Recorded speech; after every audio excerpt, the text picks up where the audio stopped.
Hi everyone, Sarah here. Welcome to this week's Friday video tutorial here at Mrs. Lincoln's Inkin.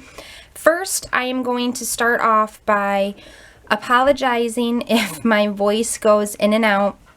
I've been fighting some sort of virus for about a week now, and I can't seem to kick the cough and the sore throat. So I'm really glad that you can't smell on cameras because I smell vapor rub in halls. So if my voice goes in and out, I greatly apologize. Just bear with me here. So today we are going to be making this card, or a version of this card. A few weeks ago on my blog, I posted what I call the ripped card. Like right here, it looks like these are ripped back, revealing the message or the DSP, whichever you prefer. And this is just a simple, it looks like a pocket, except, you can't open it. I'm not super thrilled with how this card turned out. I think it looks a little plain and unfinished. So we're going to try some different things today and see if I don't like that one any better. And that's what card making is all about, right? Is just trial and error. So let's get started.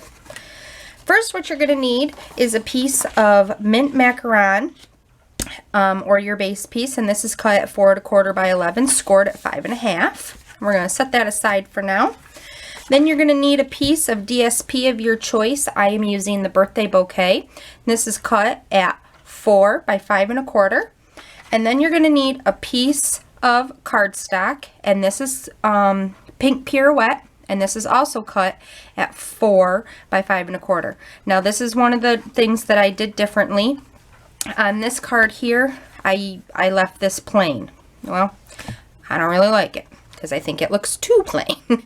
So I took the decorative dots embossing folder here, ran it through my Big Shot just to give it a little bit of texture to see if that doesn't help things out. Okay, so now this is the easiest way that I have found to make my triangle, or my little, I'm gonna call it a pocket, I guess, even though it's not a pocket, but my little pocket shape right here.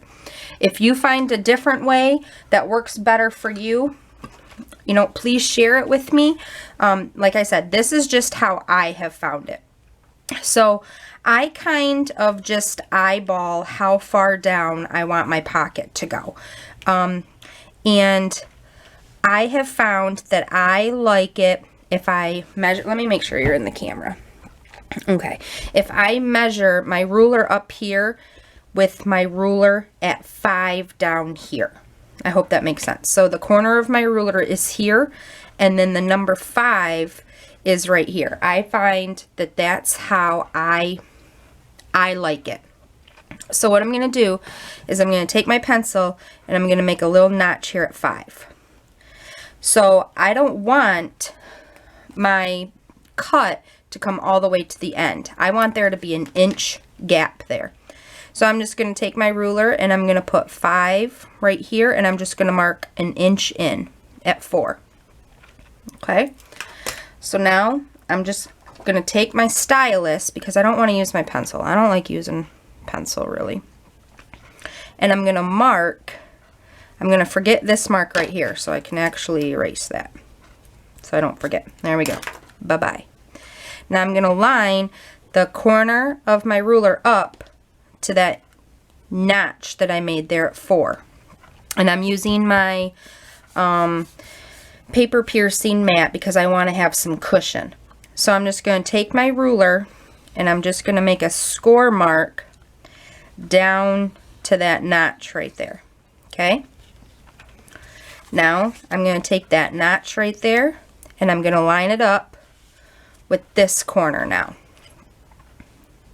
It's pretty simple. It's just, there might be a better way out there. I just don't know what it is. This works for me. Okay, so now I have my score mark right there. Get rid of my piercing mat, and I'm going to bring in my paper trimmer. Make sure you're in the camera again. Okay, so now I'm just going to follow that score line in my paper trimmer. So I'm going to line my corner up right there make sure you can see it, right there in my little groove. And I'm going to put my pencil in that groove. I'm going to come in. And I'm just going to loop. Make my cut. Okay? And I think my blade is getting a bit dull, because it did this to me earlier and I thought maybe I just wasn't pressing hard enough, but I think it's getting dull on me. So I gotta really push. There we go. Okay, now I'm gonna flip it over and I'm gonna put the other corner there in the groove, put my pencil mark in there, just like that, and then cut to when I line up. Okay, my little notch right there on my blade is gonna line up with that other cut mark that I've already made. So that's gonna be my guide. And apparently I didn't push down hard enough on my needing a new blade. Jeez Louise. Whew. And it still didn't cut through. Okay, well, never fear. That's what paper snips are for. So I'm just gonna finish cutting it.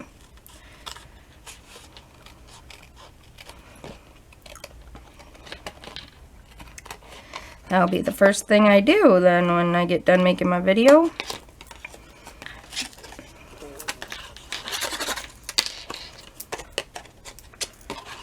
It's always something, isn't it? Goodness gracious. Okay, there we go. So now we can keep this for another project. And there we have our pocket piece. So see, now it fits perfectly right there. Love it. Okay, so now I'm so sorry, guys. I am so sorry. I know that sounds hideous and I apologize. And if I knew how to edit my videos to get that out of there, I absolutely would. Okay, so now we're just going to take this piece here and we're just going to line it up on our DSP. Just like that. I'm already liking this card way better with the dots. There we go. Okay, so now we're gonna make the bunny real fast because he only takes about 5 seconds to make. So I'm gonna put this piece though first on my backing piece. Get that done out of the way.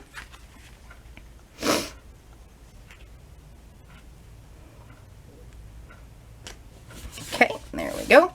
Alright, now I'm going to take my 1 3/4 inch punch and I'm going to punch a circle out for his head.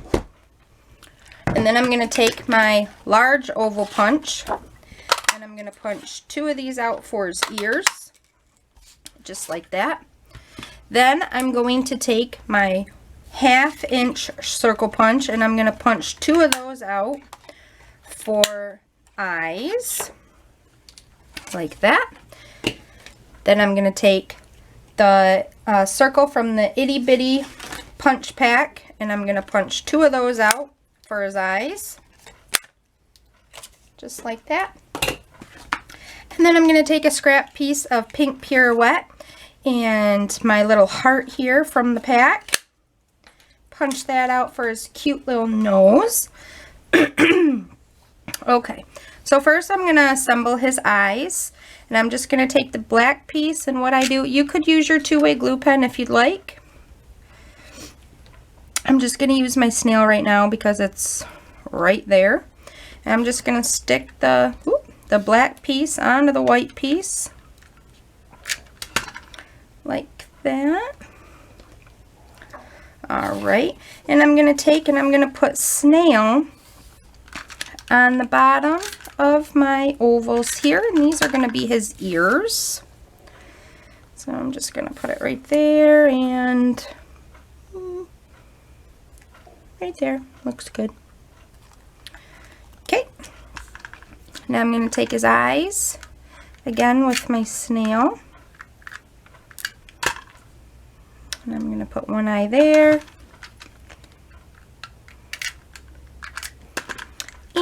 And one eye there. Okay. Now I'm going to take his little nose.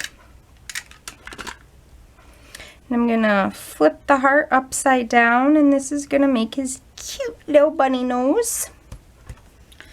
Now I'm going to take my black Stampin' Write marker. It's two-sided. You have a brush tip and a writing tip, and I'm going to use the writing tip. And I'm just going to make his little mouth here. And then give him some whisker spots, and then lightly draw some whiskers on him. Perfect. And his whiskers are uneven, but hey, not every bunny is perfect, right? Okay, so now I'm going to pop him up on some dimensionals here.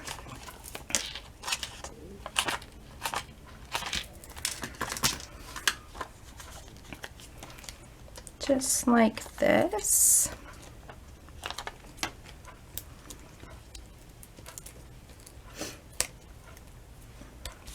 And I'm going to put him right in the center.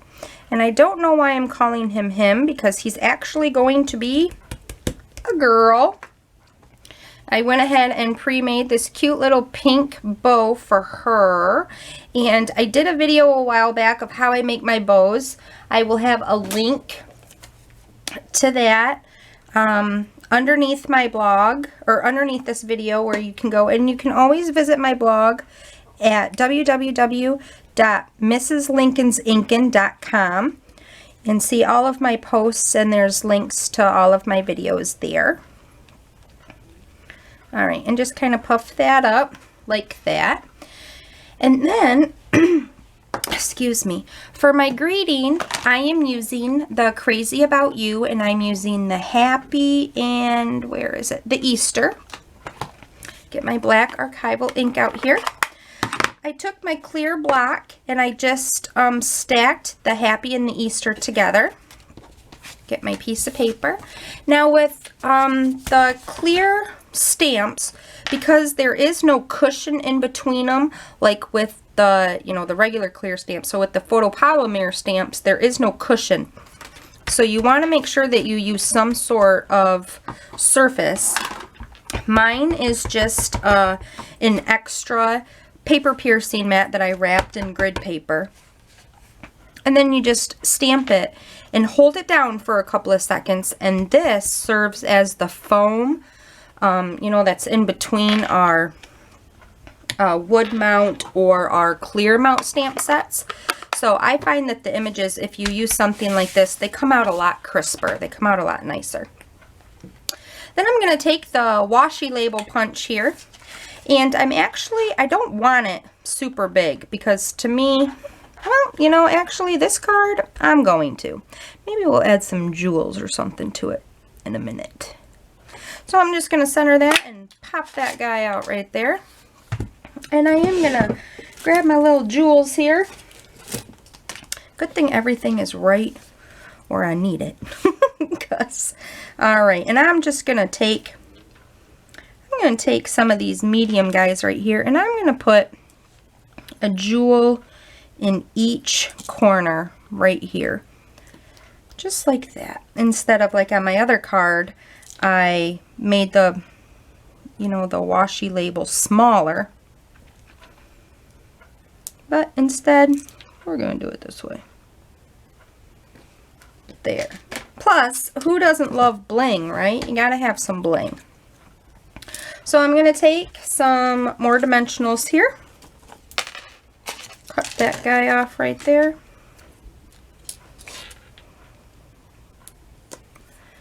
And then put this on, let's see, where should he go? I like it up here. There. All right. And I do like this card better. Even though there wasn't a ton of changes, still the same card. I just used the decorative dots on this one. I did the bunny a little different. I didn't like I puffed his eyes up on this one. Anyway, so I really appreciate you guys stopping by and watching today's video and bearing with me when I had my little cough attack there. So hopefully I'll be feeling better next week. Until then, guys, happy inking!